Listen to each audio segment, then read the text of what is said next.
Babyhood is fun, and this fun is important because in babyhood, the foundation is laid for behavior during the rest of the child's life. What kind of child will he be? Let's watch his emotional reactions as he grows beyond babyhood. He has to face all kinds of new situations. Because he's had little experience in making adjustments, his reactions are intense.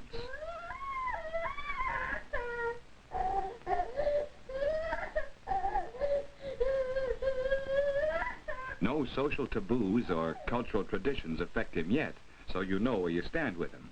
When he's angry, he's entirely angry, but it passes because it is expressed. Anger cools off quickly if we work it off instead of bottling it up.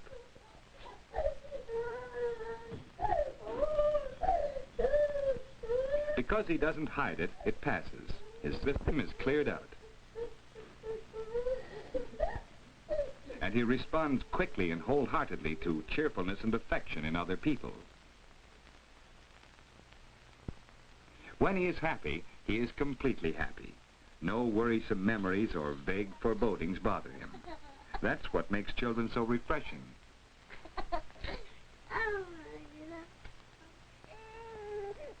As the baby grows, his emotions change. At first, he cries from internal causes, such as hunger. Later, he becomes more sensitive to his surroundings, and he cries more from external causes. And so as children grow, they respond differently to the same treatment. This baby objects to getting his shoes on. The toddler may be glad of assistance. The 6-year-old will lose his temper because he thinks he can do it better himself. Because the child's emotions are so intense and changeable, it's often hard to understand them. But if we can see things from his point of view, it will help. For instance, curiosity is a natural state for the baby. Suppose you were in his place. What is it? Why does Daddy like them? What does it taste like? What noise does it make? What if you pull the cloth? Why will it grow? Why won't it grow? What will she do if you run away? How does it work? What does it mean? What? Why? But where? The only way to deal with curiosity is to satisfy it.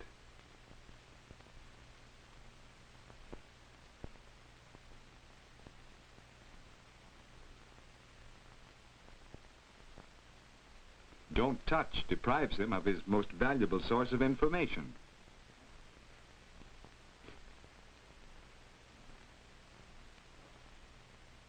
But there are some things he can't figure out, and so success in his quest for knowledge depends on the adults around him. Children's thought processes are different from adults because so many of their concepts are incomplete and vague. They don't ask questions just to annoy. They really want to know. Finally, understanding dawns, and they can find some of the answers for themselves. Curiosity in children should be encouraged because it nourishes the very roots of education.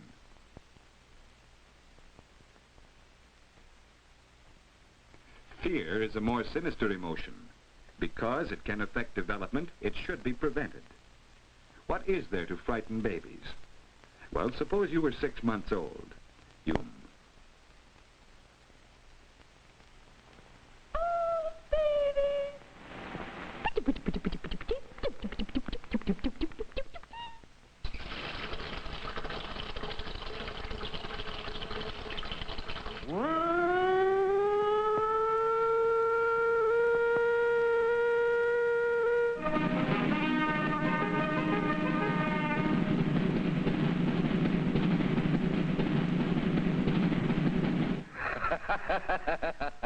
Now, wasn't that a good trick, Sandy?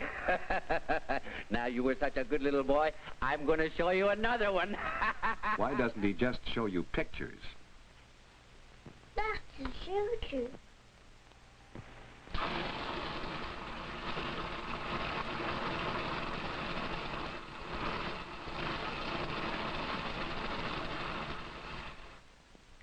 Now you're growing up.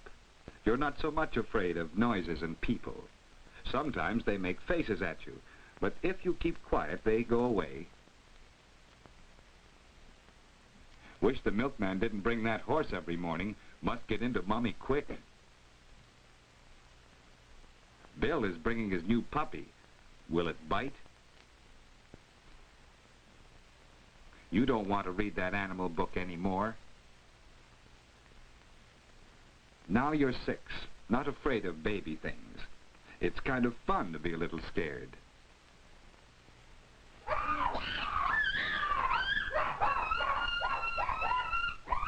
Wouldn't go down cellar alone, though, ever since Aunt Betty said there were rats down there that would bite you. Wouldn't go upstairs alone at night, either. You don't like darkness.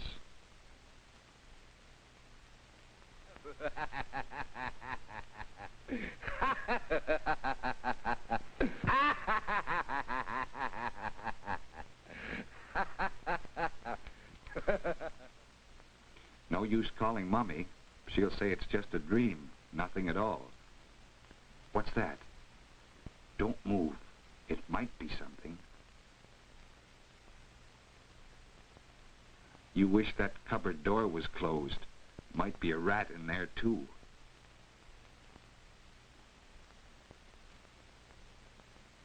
Now you're 10. Not so much afraid at night. Mom leaves the door open and the light on in the hall since you asked her to. There's nothing in that closet. Wish you'd closed it, though. You can't hear anything. Can't hear Mommy and Daddy breathing. Maybe they're dead. Someday they will die. You'd like to get into Mom's bed, but you're afraid to get out of your own. Thunder. Mom will close the window.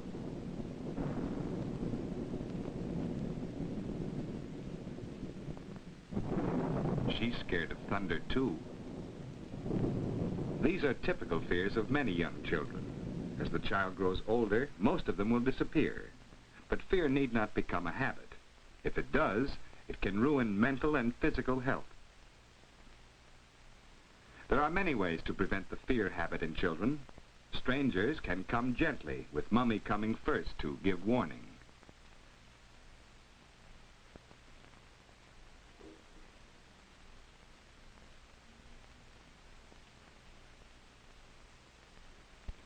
He is taught to control his surroundings as soon as he can. Noisy things are introduced at a distance. He's taught to understand what makes the noise.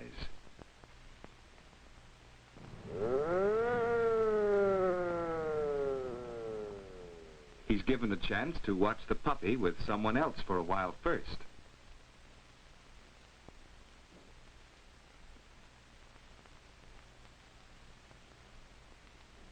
The kind gentleman realizes that his laugh could be frightening to a small child.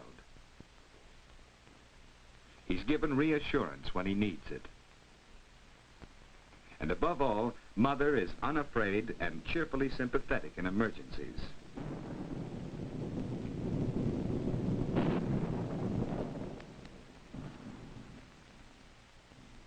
Aunt Betty takes him down cellar with her, instead of using fear as an easy way of making him obedient.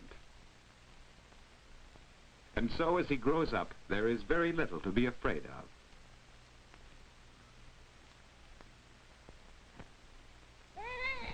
Anger is another emotion which begins very early in life. There are so many things that don't go the way you want them to. You know, it's infuriating to be stuck here on your stomach and not be able to turn over.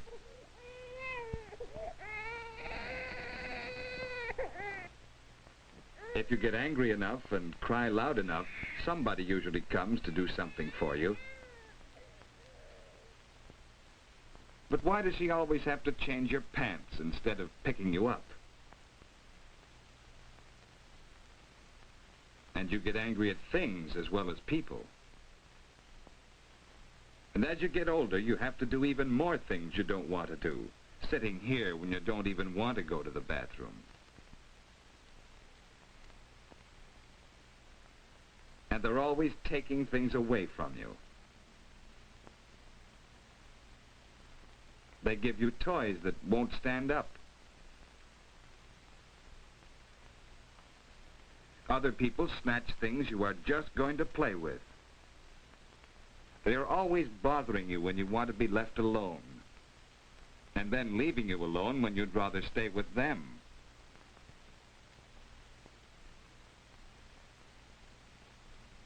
They'll wash your face every chance they get.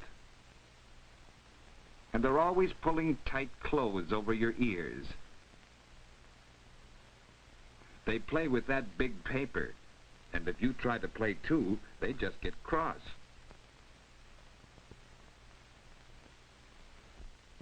Or if they don't read, they just talk and talk a lot of sounds that don't mean anything. The worst of it is, they don't think you can decide anything for yourself. If they don't watch out, getting angry will become a habit, and then you won't do anything for them, even if it's something that you don't really care about. Now you're growing up, and you can get angry just as well as they can. That'll show her. And when you're older, they yakety-yak all the time. You're acting like a child of 5. Hurry up or you'll be late for school again. You've just got to tidy up this room. It's been getting worse and worse for a week. There are ways in which anger can be prevented from becoming a habit, too. At this age, the best antidote is diversion. Then comes sympathy for the baby's inability to do things for himself. And understanding of the intensity of his wants.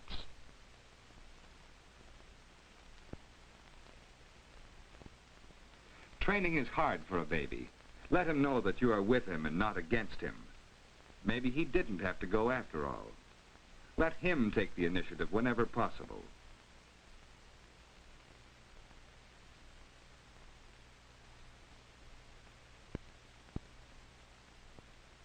You can always rinse it off after he washes. And that matter of toys, they should work. They should fit. And they should stand up if they're supposed to.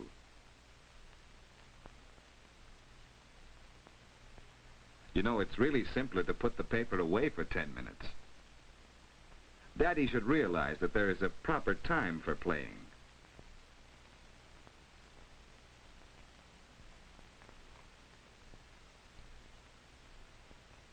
And Sonny will realize that there is a proper time for newspaper reading.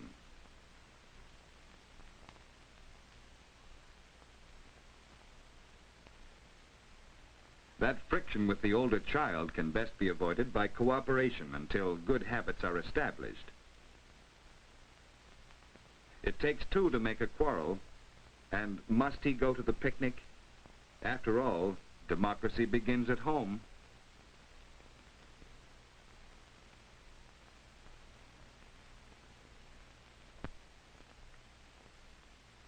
Jealousy is a withering emotion.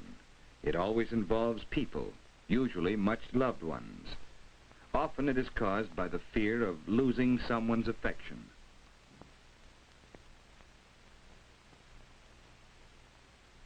When you're little, you're the most important person in the world, and Mother comes next. You have all of her attention, and the more you've had, and the longer you've had it, the more you want it. How would you feel if this happened to you? I can't look at it now, dear. The baby needs her bath. Not now, darling. I have to feed the baby. Not just now, dear. I have to iron the baby's dress. You just have old overalls to wear. You're supposed to eat that stuff by yourself. Just let her touch one of your toys. You'll get even with her. But you can be jealous of other people, too. Good night, Sonny.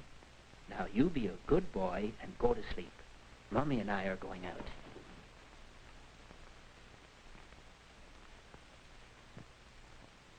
Good night, darling. Sleep well.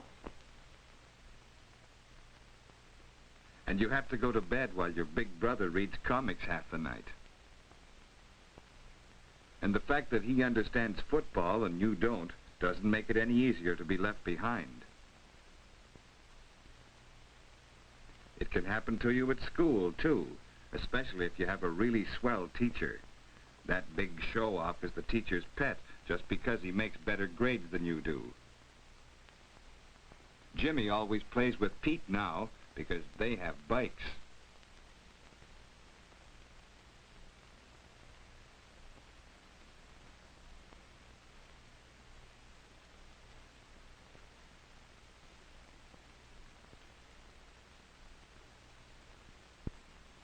Jealousy is hard to deal with because it goes pretty deep. Sometimes it is slow burning and hidden. Sometimes in younger children it flares up. This is easier to handle because you can recognize it. But jealousy may be there when nobody knows it's there. Almost every child feels it at some time. It's better if he is prepared for the new arrival beforehand. And letting him help with the little sister will make him part of the team.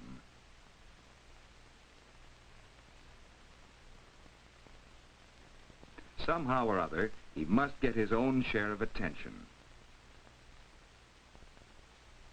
And equal rights are important.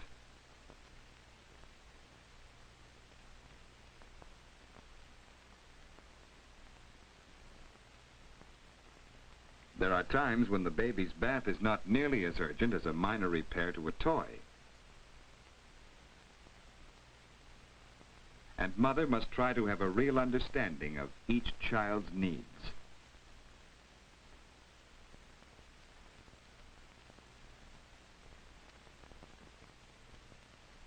But the most frequent emotion of all should be happiness. It is founded partly on physical well-being, and he is more likely to be happy if he is relaxed and rested. If he is secure in the knowledge that there is someone to take care of him in times of trouble. And to appreciate his personal achievements in times of peace. He is sure of his own importance as he grows up. Yet he is not undisciplined. There are rules, but they are reasonable and consistent. He reaches the end of childhood with a capacity for happiness that has grown with him from babyhood. Because babyhood is fun, and his happiness and affection reach out to everybody he knows.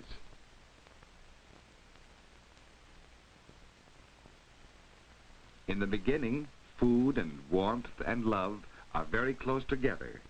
This is perfect contentment. And when he's 2, it's just... It's true that he can best express his affection if mother meets his own level. There are so many things to be happy about. There are games.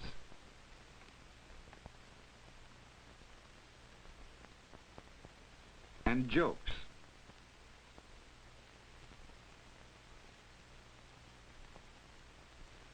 You're so clever when you're 2. There's satisfaction in doing things.